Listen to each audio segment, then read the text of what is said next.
बेटी तो पराई होती है, रुला देने वाली इमोशनल हिंदी कहानी। एक शहर में अनिल नाम का एक इंसान रहता था। अनिल एक कपड़ों की दुकान पर काम करता था। उसकी बहुत साल पहले शादी हो गई थी। अनिल को हमेशा से लड़के चाहिए था। लड़का यह वंश का कुलदीपक होता है, पिता का नाम रोशन करता है और बुढ़ापे का सहारा होता है। पर लड़की शादी करके चली जाती है। ऐसी सोच रखने वाला वह पड़ोसियों को भी यह बात बताता था। शादी के कुछ साल बाद उसे दो लड़के हुए। बड़े बेटे का नाम करण और छोटे बेटे का नाम किशन रखा। बाद में कुछ सालों बाद उनकी पत्नी का निधन हो गया। उसके बाद उसी ने उन दोनों बेटों का ख्याल रखा। समय बीता और उसके दोनों बेटे बड़े हो गए और अब दोनों बेटे नौकरी कर रहे थे। दोनों की शादी भी हो गई। शादी होने के बाद भी वह एक साथ ही रहते थे। कुछ साल एक साथ खुशी में गए, लेकिन बाद में दोनों भाई एक दूसरे के साथ झगड़ा करने लगे। दोनों बहुओं में छोटी छोटी बातों पर मतभेद होने लगा। यह सब देखकर अनिल को बहुत बुरा लगता था। अब दोनों ने रहने का निर्णय किया और वह अलग हो गए। फिर पिताजी का ख्याल कौन रखेगा, ऐसा सवाल आया। दोनों बेटों ने एक एक महीना संभालेंगे, ऐसा तय किया। अनिल एक बेटे के साथ एक महीने के लिए रहने लगा। फिर दूसरे बेटे के साथ एक महीने रहा। ऐसा उसका बंटवारा हुआ। पर जैसे जैसे वक्त बीतता गया, वैसे वैसे बहुओं और बेटों में अनिल को लेकर झगड़ा होने लगा। दोनों बेटों के घर में झगड़े का कारण अनिल होने लगा। यह बात अनिल को अच्छे से समझ में आ गई थी। अब अनिल को पुरानी यादें याद आने लगी थी। उसने ज़िंदगी में कितनी बड़ी गलती की थी, यह उसे अब समझ में आ रहा था। पर अब इसका क्या फ़ायदा। आखिर दोनों बेटों ने पिताजी को वृद्धाश्रम भेजने का निर्णय लिया। एक दिन दोनों ही पिता को लेकर वृद्धाश्रम में गए। वहां जाने पर सभी औपचारिकता पूरी करके पिताजी को मिलकर वह दोनों अपने अपने घर वापस चले आए। बेटे घर जाने के बाद अनिल बहुत रोने लगा। उसके बाद वृद्धाश्रम में कई लोगों ने उसे समझाया, पर बहुत दुखी हो गया। अनिल को वृद्धाश्रम में आए 8 से 10 दिन हो गए थे। वह किसी से भी बातचीत नहीं करता था और एक पेड़ के नीचे बैठकर विचार में मग्न रहता था।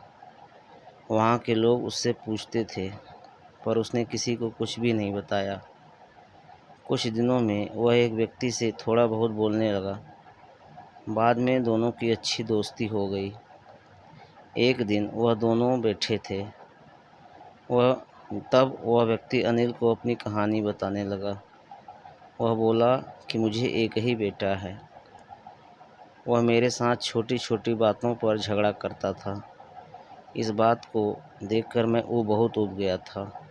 उस वजह से मैंने वृद्धाश्रम में रहने का निर्णय लिया। मुझे कभी कभी लगता था कि मुझे बेटे के साथ एक बेटी भी होती तो कितना अच्छा होता। शायद आज वह मेरे बुढ़ापे की लाठी बन सकती थी।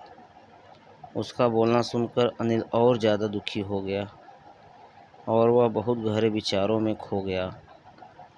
अनिल को दुखी अवस्था में देखकर उसके दोस्त ने इंसान से पूछा, आप क्या सोच रहे हो? आपके सामने देखो। उस दिखने वाले दो व्यक्तियों में से एक हमारे वृद्धाश्रम के मालिक है और उनका नाम कैलाश सेठ, और उनकी दूसरी उनकी बेटी है, उसका नाम आराध्या है। वृद्धाश्रम का सारा काम उनकी बेटी संभालती है। कैलाश सेठ इनको मात्र एक बेटी थी। बेटी माँ और पिताजी से बहुत प्यार करती थी। उतना ही प्यार वह वृद्धाश्रम के हर एक व्यक्ति से करती है। अनिल सिर्फ उसकी तरफ देखते ही रह गया और उसका मन और भी ज़्यादा दुखी होने लगा। रात होने लगी थी। हर एक वृद्ध अपने अपने रूम में जाने लगे। अनिल भी उसके रूम में जाता है। रात का खाना जल्दी खाकर सब लोग सो जाते हैं। अनिल को उसका भूतकाल याद आता है। अनिल की शादी होने के बाद उसे पहली बेटी हुई थी। उस वक्त उसे बहुत गुस्सा आया था। पत्नी के मना करने के बाद भी गुस्से में उसने अपनी बेटी को उठाया और दूर जाकर वहाँ छोड़ आया। पर अब पश्चाताप करने के सिवाय रास्ता भी क्या था। अनिल को रात भर नींद नहीं आई। दूसरे दिन वृद्धाश्रम में एक छोटा सा प्रोग्राम था। हर एक जन जल्दी उठते हैं और अपने अपने काम में लग जाते हैं। दोपहर को सब लोग हॉल में एकत्रित हुए। कैलाश सेठ और आराध्या भी आए हैं वहाँ पर। प्रोग्राम चालू था तब कैलाश सेठ का ध्यान 2-3 बार अनिल की तरफ गया। अनिल उनको बहुत उदास बैठा हुआ दिखा। उनको लगता है शायद उसकी तबीयत अच्छी नहीं होगी। प्रोग्राम ख़त्म होने के बाद वो अनिल से बात करने के लिए उनके पास जाते हैं। वह अनिल को दुखी होने का कारण पूछते हैं। तभी अनिल बहुत रोने लगता है और थोड़ी देर बाद वह अपनी पूरी कहानी उनको बताता है कि मुझे भी पहली बेटी हुई थी, पर मुझे बेटी नहीं चाहिए थी, इसलिए मैं गुस्से में आकर उसे छोड़कर आया। आज जब मैंने आपको आपकी बेटी के साथ देखा तो तभी मुझे बहुत समझ में आया कि मेरी बेटी कितना प्यार करती है। मेरी बेटी भी अपने साथ होती तो मुझे यहाँ वृद्धाश्रम में रहना नहीं पड़ता। मेरे दोनों बेटों ने मुझे दुख के सिवा कुछ भी नहीं दिया। मैंने किए हुए पापों की सज़ा आज मैं भुगत रहा हूँ। अनिल की सब बातें सुनकर कैलाश सेठ को वह मन में बहुत दुख हो रहा था। दुखी होकर वो अनिल को बोलते हैं कि यह किनारे मिली थी, मैं उसे घर ले आया और बहुत प्यार से बड़ा किया। मैं और मेरी पत्नी उससे बहुत प्यार करते हैं और वह हम दोनों से भी उतना ही प्यार करती है। पूरी कहानी सुनने के बाद अनिल बोलता है कि मैंने मेरी बेटी को भी नदी के किनारे मंदिर के पास छोड़ा था। यह सुनकर कैलाश सेठ को थोड़ा गुस्सा आया और वह वहाँ से निकलने ही वाले थे। तभी उसी वक्त वो अनिल को पूछते हैं, आपकी बेटी का बर्थ मार्क वगैरह आप बता सकते हो क्या? अनिल ने तुरंत जवाब दिया, हाँ बता सकता हूँ। उसके बाएं हाथ पर और पैर पर एक एक अंगुली ज़्यादा थी। यह जवाब सुनकर कैलाश सेठ को विश्वास होता है कि आराध्या उसी की बेटी है। यह सब सुनकर कैलाश सेठ वहाँ से चला जाता है। वह चले जाने पर आराध्या वहाँ पहुँचती है और वह अनिल को बोलती है कि मैंने आप दोनों की पूरी बात सुन ली है। आपने मेरे बारे में जो भी कुछ कहा और सुनकर मेरा मन बहुत दुखी हुआ। एक पिता खुद की बेटी के बारे में ऐसा निर्णय ले सकता है, यह सुनकर मुझे बहुत बुरा लगा। आपने जो भी किया वह बहुत गलत था। आपने मुझे बेटी बोलने का अधिकार खो दिया है। मैं आपकी बेटी होकर भी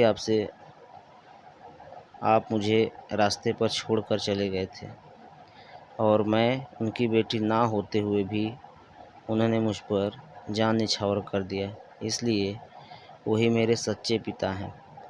आप इस वृद्धाश्रम में रह सकते हैं, पर आज आपने उनके सामने जो बोला है वह फिर कभी भी उनके सामने मत बोलिएगा, क्योंकि आज तक मैंने उनको इतना दुखी कभी नहीं देखा।